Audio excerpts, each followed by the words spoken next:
Well, in just the last 2 hours, state lawmakers took up several bills related to e-bikes. This comes as parents and doctors are pushing for more action amid a spike in emergency room visits. Ian Russell has more on what those changes could look like. Ian? Julie, this would be for kids under 18 riding e-bikes, and the bill pushes for those kids to wear a helmet on them. There's also a push for more helmet use in general as more people start heading out as we head towards the summer months.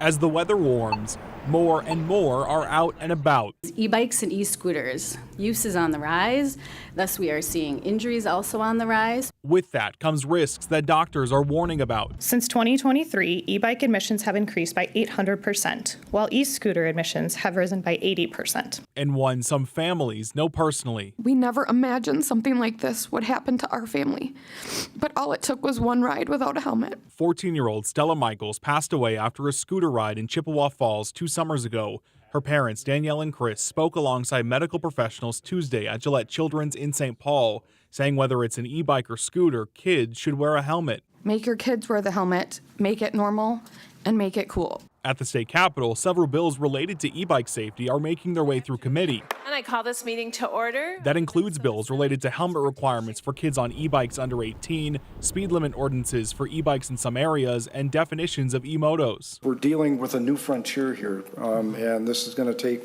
I think, some deliberation and work to figure out what those thresholds are.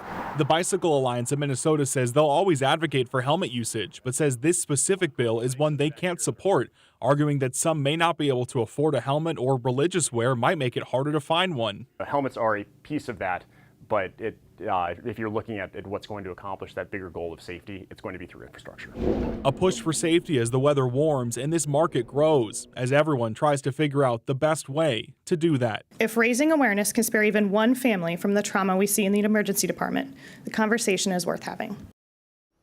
Now, advocates argue that e-moto and that e-bike split, it matters a lot since e-motos can go much faster than e-bikes and they even require insurance. Now, the Bike Alliance tells me that the law concerning this also allows there to be better education between those e-bikes and e-motos to really emphasize that difference there, Julie. I think a lot of people in neighborhoods have certainly noticed this, especially with young kids that can't drive yet, getting on these really fast electric scooters or bikes, whatever they may be. Yeah. I think it's an interesting point that maybe this is so new we just haven't caught up with it yet, so that'll be one we'll have to watch. Absolutely. Yeah. Thank you, Ian.